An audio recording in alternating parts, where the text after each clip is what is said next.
Brown is one of the most common colors in our daily lives. Wait a minute, are we talking about brown? If I asked you to serve cinnamon rolls for breakfast, you might purchase the rolls from a bakery.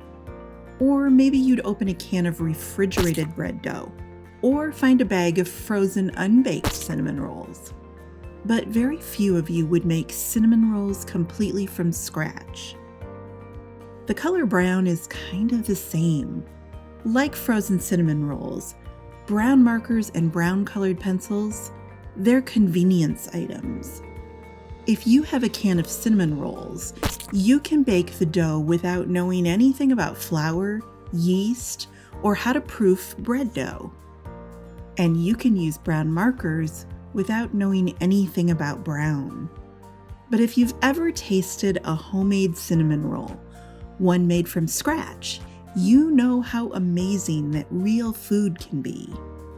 Real brown is the same. You rarely see anyone color with real brown, but when you do, it's beautiful. And then you realize that you've been using canned, refrigerated brown marker blends. How do you color something brown? People get hung up on picking which brown markers to use, which E-blend is best for horses, which E's are best for chocolate bars or grizzly bears.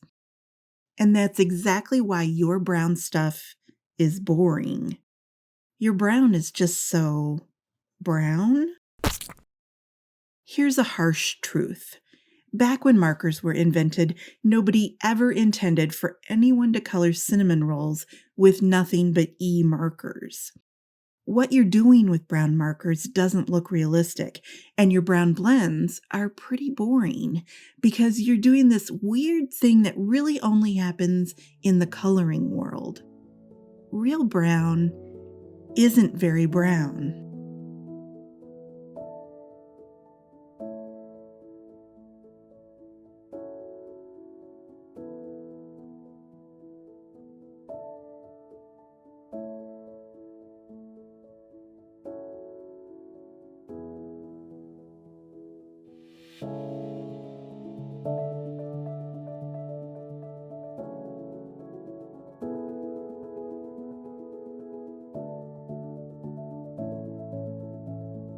Why am I coloring brown with pink and yellow markers? Because real brown objects are not really brown. In my previous video about the color gray, I showed you that gray is the result of layering and blending complementary colors. Orange and teal sit on opposite sides of the color wheel. When you mix orange with teal into an even 50-50 split, you get gray. And you can do this with any two complementary colors. Mix them half and half, and you'll create different flavors of gray. Gray is two opposite colors, which have completely neutralized each other. But let's go back a few steps. If I add just a little bit of orange to the teal, or if I add a small touch of teal to the orange, the colors start to desaturate each other. Artists call this muddiness. We're dirtying the color. It's less pure. It's less saturated. And we can keep dirtying the color more and more. Eventually, we'll hit that 50-50 zone where the color looks gray. But look at what's sitting here in the no man's land between orange and gray. That's brown. And there's brown here, and here, and here. Brown is an incomplete neutralization. Brown is the muddy in between. So all those sets of brown markers, they're mixtures of other colors. When you color something brown, the reason why your brown looks a bit boring and the reason why it doesn't look real, it's because you're ignoring the colorful heart of brown.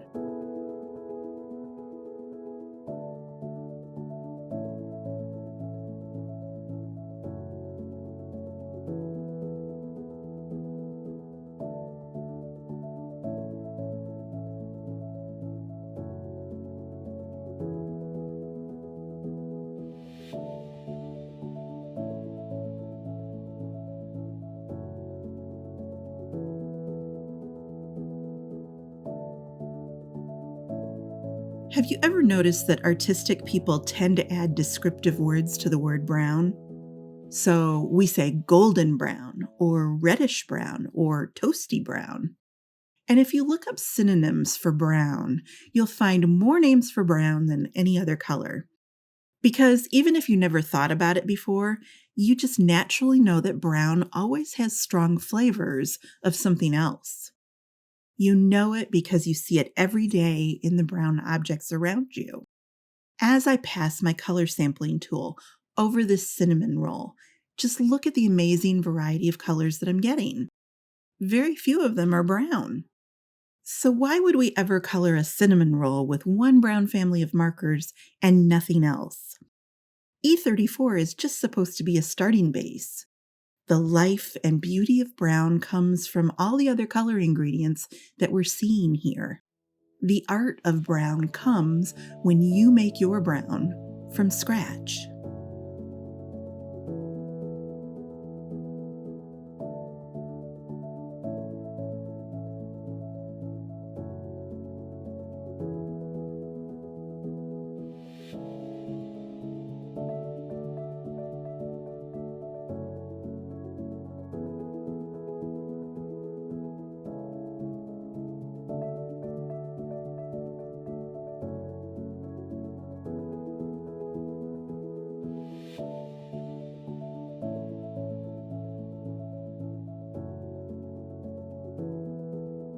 So how about some tips for adding life to brown markers and brown colored pencils?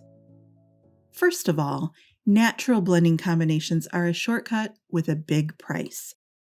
If you're holding nothing but E markers in your hand, you must accept the fact that whatever you're coloring is not going to look realistic or as artistic as it could. It's not that you're using the wrong browns, it's that you're using all brown. Just like in my previous point, if you're shading brown with a darker brown, or if you're highlighting brown with beige, if you're putting brown pencils over brown markers, you're shortcutting your art to death. Every brown has flavors of something else. Really look at your brown art supplies before you start coloring. If you see hints of red, you should be adding red markers or red colored pencils somewhere into your brown blend. Some browns have hints of green, hints of yellow, or hints of lavender. Play off of that. Emphasize it. That's art. Consult photo references, even if they're not exactly the same as your line art. If you're coloring a chestnut horse, look at what colors you see on a chestnut horse. If you're coloring an oak tree, look at the colors of real oak tree bark. You're living in a world full of color inspiration, so get your nose out of that big book of brown blending combinations that you've been collecting. Real color comes from real life.